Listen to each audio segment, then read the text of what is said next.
Hello there and welcome to our Logo for Leeds. It's my channel where we talk all things Leeds United. My name is George, of course, and we're back again, and we are looking at the 2-2 draw it was in the end between Leeds United and Brentford at Elland Road, and it's that what I'm going to give my thoughts on now in this video. So if you haven't already, remember to like the video as you're watching it and subscribe to my channel if you like what I'm saying. I'm closing in now on 200 subscribers, so we're building the channel, and it's great to hear everybody's thoughts. Remember to drop me your comments in that box down there. Any Brentford fans as well that went to the game, how did you enjoy your trip to Elland Road? I can't imagine it would be a fun trip home given that very, very late equaliser for Leeds United, scored by the returning man himself, Patrick Bamford. So let's have a look at this game then. Obviously, it starts, the lineup comes out, much as I expected, really. I didn't expect... Well, I actually thought Bamford would start. I didn't expect Elland to start. So in that sense, it wasn't what I expected. Elland obviously starts at right back. It's very much similar. Obviously, KP and Forshaw are in there. The back four, other than obviously Ayling, is the same as it was at Palace. Then you get Dan James. Dallas was in the middle there of that three. You get Rafinha on the right, and then you get, of course, Tyler Roberts continued up front. And he did well, did Tyler Roberts, on his 100th appearance. Congratulations to him on his 100th appearance for Leeds United. And if you put it in context, 100 games for Leeds, to the amount of goals he's scored. If you've watched my channel for long enough now, you know my thoughts on Tyler Roberts. I've never known a player, I've never wished a player to do so well at Leeds, and then he's always just done so badly, hasn't he? Really, but he offers sometimes some good. He of course has done quite well over the last 3 games or so. He scored in this one, so there's no nothing to be to say bad about Tyler on this video, really, in this game, because he played well, and he's played well for me in the last 3 games, starting at that Brighton game last week when he came on, and Palace I thought he did okay. Today he scored and he did alright, so maybe you can't see him continuing up front now Bamford is fit again, but he's got a place in the side, maybe behind Bamford, as he was playing when Bamford came on eventually. So yeah, but obviously he started up front, and obviously there was Rafinha, Dan James, and everybody in there. The big thing for Brentford was that Ivan Toney, of course, their marksman, he was missing it. Apparently he's got COVID, so hopefully he's all right. But it was a big plus for Leeds United to see Ivan Toney missing on that starting 11. Because you look at them, and I said it before in the preview, and Bemu and a few others, they don't really have the firepower to really hurt us. And they didn't really, let's be honest. I know they scored 2 goals in this game and they got a point, but let's be honest, the game starts, about the first 10 minutes or so, we were fully in control of this game. It was a ridiculously comfortable first half. Unfortunately, Liam Cooper got an injury. I say unfortunately, obviously, again, if you watch my channel, I'm not a massive fan of Liam Cooper, obviously. But he's a senior man. He's a captain. It's no doubt he has an effect on this team and how they play. And he was an early miss. And what I'm frustrated with about Bielsa is, there's Charlie Cresswell sat on the bench. Yeah, he's a young centre back, obviously international player in the under-21s England team. He's played a few games, obviously, in the Premier League. Bielsa has trusted him in the past this season in 1 or 2 games. I know he started the West Ham game, and he's come on in substitute appearances in a few others. Why don't you put him on? It's a like-for-like change. Just centre-back, Cooper for Cresswell, and we keep going as we were. Cresswell is competent. He's shown that. I don't think too much would have changed, but it's what we've come to expect. Bielsa likes to make it as complicated as he can. He throws on a left winger Harrison for the centre back Cooper, and then it's just a rejig in formation. People play in different positions. So early on in the game, I don't know. It was sort of the opening 10 or 15 minutes. I think he came off, wasn't it? So, I mean, you're thinking, what on earth are you doing? You know, just play it simple. Put Cresswell in there. We can all continue as we were, just with a different man at centre back.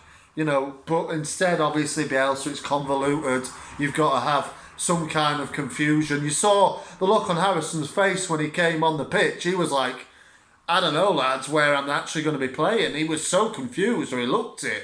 And you would be, you know, it's like you're coming on for a centre-back. You've suddenly got to get everybody the information to where they're going to have to play the rest of the game. It didn't make sense. And if you've got Cresswell on the bench, why is he on the bench in times like that? If you're never going to use him, what's the point? You know what I mean? It beggars belief sometimes, Bielsa, with his baffling substitutions when he makes it complicated when it really shouldn't be.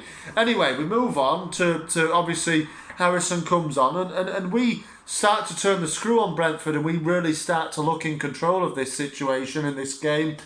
You know, and we're looking very comfortable, keeping possession for long periods of the game. And we're looking all right, passing it about comfortably, retaining possession well. And then it gets to around the half-hour mark, was it 27 minutes, where we go in front. You know, it's Tyler Roberts, and you're thinking, crikey, is that the right man up there in the top? Am I seeing it right? Has Tyler Roberts scored a goal? And he did. And fair play to him.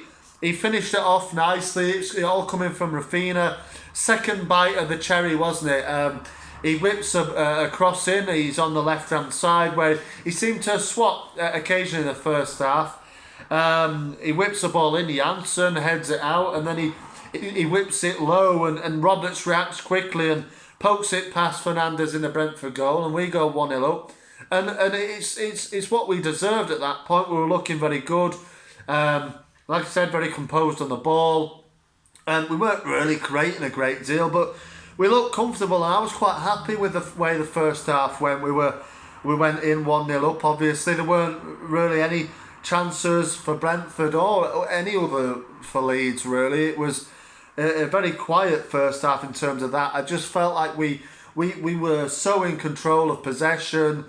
We didn't look in any danger from Brentford, who are obviously missing the main man, Tony, and it gets half time, you know, we're 1-0 up, we think, well, just kill them off second half, or keep them at arm's length and kill them off later on in the game. Whatever way you do it, it looks like we're probably going to get a win here if we continue as we were, obviously, in that first half. But and the second half starts very much, you know, we had a chance, didn't we? Ayling, it's a lovely save by Fernandes, to be fair, tips it onto the bar from that header, comes in from the free kick, and if that goes in, obviously, early doors, second half, you're thinking, you know, fill your boots, Leeds, with goals, or just, you know, stay as you are at 2-0.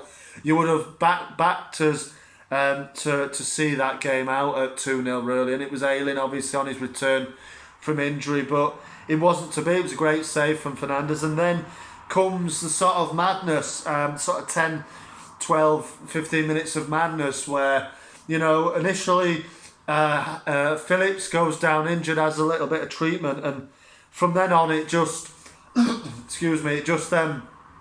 we capitulate in terms of formation, in terms of where people are playing, and you know, and it's a bad few minutes. Obviously, Brentford get level out of absolutely nothing, and it's Shandon Baptiste, the centre midfield man, and he puts Brentford level, like I said, out of nothing, really. They weren't threatening. But the beef I have with is with Dallas on this goal, really. I think it's Rico Henry, isn't it, down the Brentford left. Dallas is chasing him all the way down to that byline, and he just seems to get muscled off the ball. You just think, just shepherd him out. Or just, you know, even if it goes out for a corner, he tries to cross it in, you block it, goes for a corner kick. Not the end of the world. We regroup and we defend the corner, but he just seemed to get muscled off it, and he falls to the floor. Henry gets the ball into Canos, and from there, Canos, he's given the freedom of Elland Road on the edge of our box to, it's a little bit fortuitous from their point of view. His cross-in deflects off Llorente straight into the path of Baptiste, who hooks his foot round, and it's a really nice finish, to be fair, right into the corner. Nobody's got, Mellier's got no chance of saving that one. I think he probably saw it a bit late as well, and they go 1-1, and you think, God, here we go again now. What, we've shot ourselves in the foot again when we were looking so comfortable in this game. And then, I don't know when it is. It's not long afterwards. It's 60 odd minutes, isn't it? Canos puts Brentford 2-1 up, but before then, we just looked shaky in that 10-15 minute spell. Where Phillips obviously got replaced by Click. Hopefully his injury is not too bad. But, Click offers nothing for me nowadays. It's just another body, really. He doesn't really offer much to anything, I don't think, personally. But Calvin needed to come off because obviously protection from the injury, or maybe he was injured or whatever, injury worse than he thought or whatever, or maybe it was, like I said, a precautionary, but immediately after they go 1-1, Calvin comes off. But yeah, like I said, we shot ourselves in the foot. We didn't really create much in the second half. It was disjointed. It was, very hard for Leeds to get any head of steam up in any kind of attacking sense. Rafinha was trying, wasn't he, on that right side? But again, it's the formation and the personnel in different places, which doesn't really make any sense, to be honest with you. And you're thinking with 1-1, come on now, bring Bamford on. But I think he waited until we were 2-1 down, did he, to bring Bamford on? But anyway, back to the sort of story of the game. Brentford probably should go 2-1 up moments before they actually did. It's that man Sergi Canos who arrives at the back post and somehow heads it wide. It was a bit like that Benteke one the other night where, you're thinking, how on earth have you missed that? Point blank, but obviously that was at the other end of the pitch, but it was the same situation. It's a point blank header. I don't know how he's got it so far wide. But anyway, it didn't really matter too much because obviously the same bloke, Sergi Canos, fires Brentford in to a 2-1 lead not long after that. And it's look, I saw this coming. I think there was a little bit of play where Forshaw tries to give it to Firpo and it goes through his legs or something like that. Then Brentford are suddenly on the attack, and it was a nice little bit of play, to be fair. Baptiste, I think, played it to Mbemu, who slots in Sergi Canos, who goes one-on-one with Meslier, and it's a good finish. And from there, we know what happens there. He's antagonising the home crowd, and when you do that, you're opening yourselves up to something. It was ridiculous, really, from him, because he's acting like a big man into, I've just scored, and oh look, here's me, and I'm here, and he's pointing at the floor, and then somebody in the crowd obviously throws something at him. Is it a bottle? And he's gone down like a sack of potatoes. Like he's been hit by a missile. I mean, he's probably, to be fair, if he's hit him on his head or whatever, at that speed or whatever, it probably has hurt a little bit. Probably not worth him going to floor like he's been shot. But there you go. That's what footballers do nowadays, don't they? And like I said, he had to laugh a little bit because he was acting like a big man.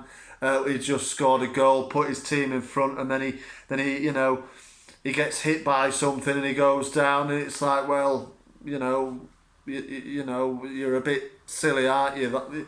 And I saw Janssen giving it the big one as well to the crowd when that goal went in on the celebrations as well, and he can do one as well, can't he, Pontus Janssen, to be fair. But yeah, look, they went 2-1 up, very much on the at that moment they were on top of us. They were just, they looked better, we looked mismatched and sort of out of sorts in terms of formation. It was a bad sort of 10-15 minutes for us, and we found ourselves suddenly giving the lead away and looking like we're going to throw the game away. And Bamford comes on, obviously a big cheer, and he couldn't really get into the game, could Bamford. I think up against those big lads, Pinnock, obviously Pontus and Good, who I thought Good actually was atrocious, to be honest, particularly in that first half. There's questions got to be asked as how he's made it as a Premier League footballer, but fair play, he's in a Premier League team, and and there you go. But yeah, for me, he's not good enough. Pontus is scraping it as well, I think, to be fair. But the back three of Brentford had a good game, and I must say, I thought Canos, I know he's boiling people's blood with that celebration and everything like that. I said in my preview, he loves a goal against Leeds, he loves a good performance, and he showed it again in that sort of burst, that sort of 10-minute burst. He won them a point basically, and he was moments away from winning a game for them really. He's a good player. He's nothing fantastic, but he can do that. He can win the game. He can wind up the opposition. And fair, you've got to say, well, sometimes you've got to do that, haven't you? But also, Shandon Baptiste actually impressed me. I thought it was a nicely taken goal. He was involved in the build-up for their second one as well. He looked tidy on the ball. Obviously, Vizza as well, when he came on, I think, for Canos in the latter stages of the game, brought them up well and caused us quite a few problems on the counter, as well as obviously we were bombing forward for try and get an equaliser, which obviously came at the very death. Now it's the third time I think this season where we've scored 90 plus a goal in the 90 plus minute. Obviously the Wolves penalty on Tuesday, the winner against Palace, the penalty, and then now the corner goal, from a corner that Bamford obviously put away. And it's hard to say this one. Did we deserve? We probably did deserve a point, I'd say, at least. I don't think we'd hit home as many chances as we'd like to actually win this game. And on the balance of it, they had a sort of a 10-15 minute spell where they were decent. I must admit, I think a draw is probably, sadly, I think it's probably a fair result, and we scraped it at the end. But the scenes, I mean, it's a little bit sad where the scenes are like that, where you're getting a draw against, a team where really we need to be coming into these next four fixtures that obviously we've got. We needed to win that game, and we didn't, and we're celebrating at the end a draw like we've won the game. Obviously Bamford, you can realise what it means to Bamford. He's taking his shirt off. There's wild celebrations from him. Mellier's come up from the corner. He's joining in the celebrations. Great stuff from the to see from the lads. But you've got to say, really, it's we shouldn't. I mean, we're always going to celebrate a last minute goal, whether it's a winner or a draw, but it's a draw at the end of the day. And I must admit, for me, it didn't really seem much of a muchness between actually a loss and a draw, to be honest with you. To me, it actually feels a little bit like a defeat, as silly as it might seem to say. But it does really, although we saved it late, it didn't really.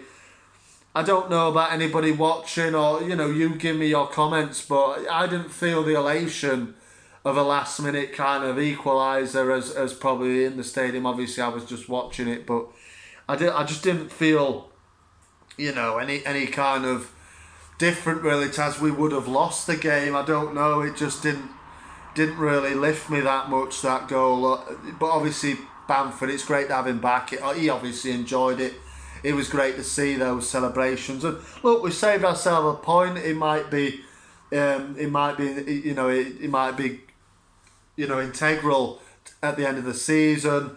It's 3 unbeaten. I know with 2 draws in there now and the Palace win, but we're moving in the right sort of direction in terms of points. We're now on 16. Obviously Brentford stay a point ahead of us with 17. But look, it was a disappointing not to win it, but look, we didn't lose it at the end of the day. And like I said, come the end of the season, that point might prove pivotal. Great to have Ayling, who obviously assisted that Bamford goal at the end. Great to get one. I know I'm saying I didn't quite feel the elation from it, but it's great to save a point. And looking back on it, it's better to obviously draw than lose if you can't win a game, obviously. But it was one that we needed to win really, but we've come up short. But there you go, we threw it away. But shout out to Tyler Roberts, like I said, 100 appearances for Leeds, he's capped it with a goal.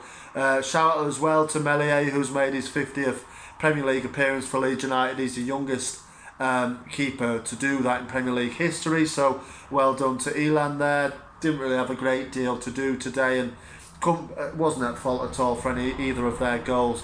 So fair enough. But yeah, let me know your comments, any Brentford fans.